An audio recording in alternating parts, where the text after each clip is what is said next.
ये free will का भी बड़ा चक्कर।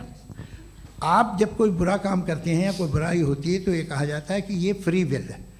7 billion free wills are moving on this planet, 7 billion free will. और एक आदमी अपनी फ्री विल से मुझे कत्ल कर दे तो मैं खुदा की मर्जी से मरा हूँ कि इसकी फ्री विल की वजह से? मेरी मौत खुदा के हाथ है या ये फ्री विल वाले के हाथ है?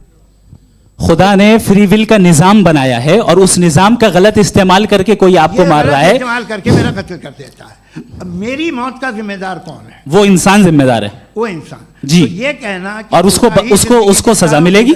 तो अब आप आगे चलिए कि ये तय करना कि अल्लाह ही या अल्लाह ने खुदा ही जिंदगी देता है, खुदा ही मौत देता है, ये गलत है। बिल्कुल गलत नहीं है। हाँ, नहीं, निजाम उसी ने बनाया फ्री विल का, निजाम मौत और हयात का उसी ने बनाया। You are contradicting yourself. अभी आपने कहा कि एक आदमी ने फ्री विल से आपको मार दिया, इसमें उसे फ्री विल दी गई थी, उसने गलत इस्तेमाल किया।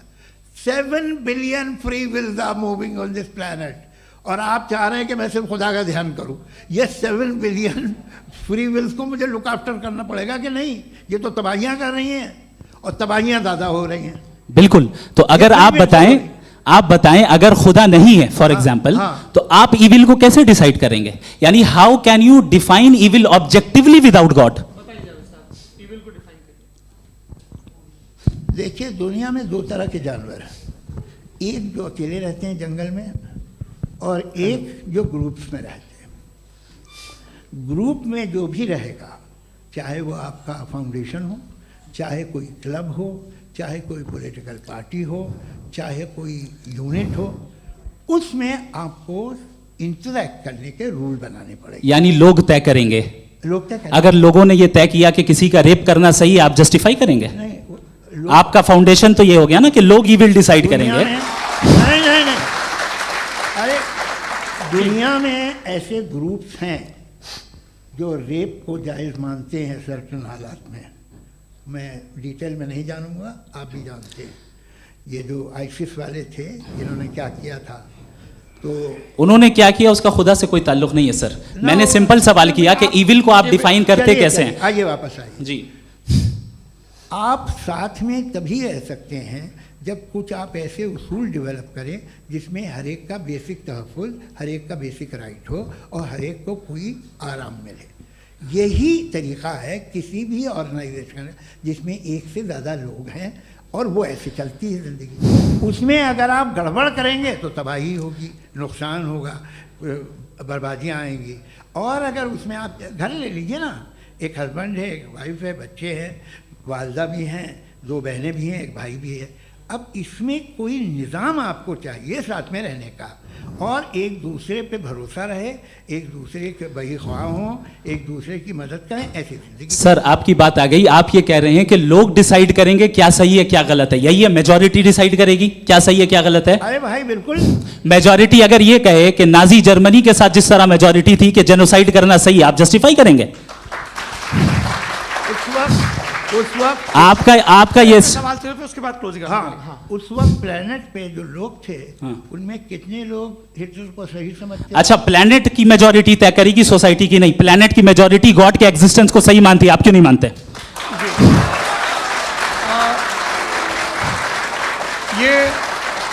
हेलो ये क्रॉस क्वेश्चन का राउंड यहाँ पर समाप्त होता है और ये बड़ा अच्छा है कि इस तरह से फ्रेगमेंट कर दिया गया है ताकि जो मरकरी ऊपर जा रहा है नीचे जवाब दे दूं जी। प्लेनेट की ज़्यादातर मेजॉरिटी कुछ दूसरे मजहबों के खुदा को मानती है।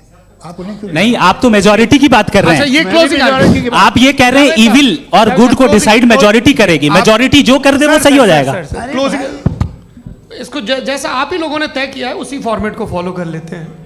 हाँ भाई, मैंने तो भले लोगों पे एतबार किया और तब मॉडरेशन तय किया। जी, आपके पास 5 मिनट का वक्त है, क्लोजिंग आर्ग्यूमेंट है, उसके बाद हम ऑडियंस से क्वेश्चन आंसर लेंगे जावेद साहब की क्लोजिंग आर्ग्यूमेंट के बाद। ओके, बहुत शुक्रिया जी। हमारा जो टॉपिक है डज गॉड एग्जिस्ट, मैं इस पे इतने एकेडमिक तैयारी करके आया था, मुझे था कि मैंने सोचा था कि कई सारे मैं आर्ग्यूमेंट्स दूंगा, लेकिन वक्त की भी किल्लत और जावेद साहब बार बार इधर उधर चले जा रहे थे तो उसको भी थोड़ा एंटरटेन करना पड़ गया। डज गॉड एग्जिस्ट पे मैं एक ही आर्ग्यूमेंट दे पाया। आर्ग्यूमेंट्स बहुत हैं, और डेफिनेटिव आर्ग्यूमेंट्स हैं, और मेरे आर्ग्यूमेंट को किसी एक राउंड में भी इन्होंने एंटरटेन नहीं किया और रेफ्यूट नहीं किया, एक राउंड में भी नहीं, एक राउंड में भी नहीं, और ना ही अभी अभी आपका क्लोजिंग आर्गुमेंट आएगा नहीं, वो उसमें। बता देना। Argument of contingency sir. अरे मैं आपसे कई बार कह चुका हूँ कंटीजेंसी का मतलब अब क्या मैं है? कैसे सर, समझाऊं please, आपको, please, और आपस में, हाँ, आप और please, कितने please, आसानी से समझाऊं मैं, मुझे तो नहीं समझ में आ रहा है आप बस। आप अपनी- sir, argument sir, of contingency Urdu में बोल सकते हैं। हाँ, आप अपनी बात पूरी कर लें जी। आखिरी 4 मिनट। दूसरी चीज, just a minute please ma'am, can I talk? दूसरी चीज ये है कि आपने एक तो इसका जवाब नहीं दिया, दूसरा आपने गॉड के ना होने पर कोई डेफिनेटिव आर्ग्यूमेंट नहीं दिया, सिर्फ मजहब पे बात कर रहे हैं आप। मजहब तो आज हमारा टॉपिक ही नहीं था, आज तो हमारा टॉपिक हो, आप मजहब से ले लेकर आईएस तक चले गए, भाई हमारा क्या ताल्लुक है उससे?